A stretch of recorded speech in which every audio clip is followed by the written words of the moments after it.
Now children, we will see the other type of van der Waals forces, which is known as dipole induced dipole interactions. Dipole induced dipole interactions. The other name for these is Debye forces. Debye, Debye forces. Now what are these? They operate between polar molecules having permanent dipole like HCl, etc., if you say it that way, and a non-polar molecule having no permanent dipole. If I give you a simple example which has no dipole, say H2, and a very good dipole like HFSCl, those cases, right? So suppose one says there's a one permanently polar molecule and other totally a non-polar molecule. Children, in organic chemistry also we have compounds having dipoles. Like you might have heard the name of compound acetone in class 10, right, which is known as propanone 2. It is also dipolar. How it is there dipolar and all, right now you cannot understand, so don't worry. But you know compounds like methane, carbon tetrachloride, they are totally non-polar solvents, right? So non-polar compounds. So the ideal example for these forces of attraction are acetone and carbon tetrachloride, where acetone is a molecule having a permanent dipole and carbon tetrachloride is purely a non-polar molecule. Now children, so we have suppose one molecule having permanent dipole and this is totally a non-polar molecule. This molecule having permanent dipole molecule and this is a non-polar molecule.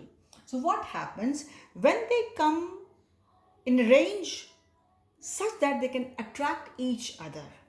Then what happens? The positive pole of this dipolar molecule which has got permanent dipole attracts the electron cloud of this non-polar molecule towards itself and repels the nucleus. So there arises a short-lived, a temporary dipole to which we call induced dipole.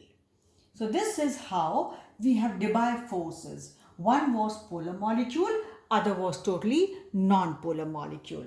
So while revolving in the vicinity, when they come in a proper range that they can attract each other, it is seen that the positive pole of a permanently dipole molecule attracts the electron cloud and repels the nucleus. Thus, there develops a polarity in the non-polar molecule. So we call it dipole induced. This is induced. Dipole induced dipole interactions. Another type of van der Waals force. Examples: acetone and carbon tetrachloride. Now children, Keystone forces which you studied in the last video, they depend upon temperature. They are more pronounced at low temperature. Keystone forces pronounced at low temperature, while these forces are not affected by temperature. So I wrote, I could have written there also, I did not write. These are not affected by temperature.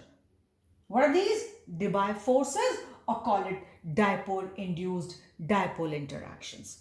While Keystone forces, which we studied in the previous video, are pronounced at low temperature.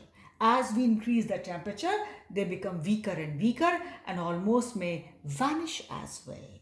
So at very high temperatures, they have no existence. They're more pronounced at low temperatures. What they?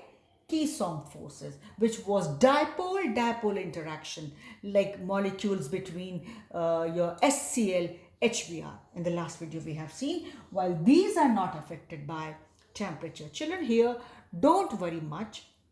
You just have to have an idea. Every chapter has, children, things which we can say this is important, this is not. Here we just need to have some idea. I won't say this is something very, very important, but yes, we have to do, so we are doing in short. And what short? Actually, I'm giving you all required.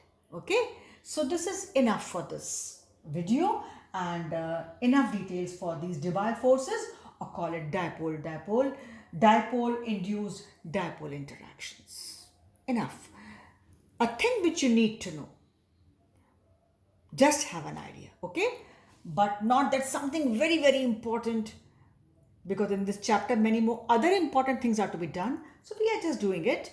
Just have an idea. So for this video, we stop here.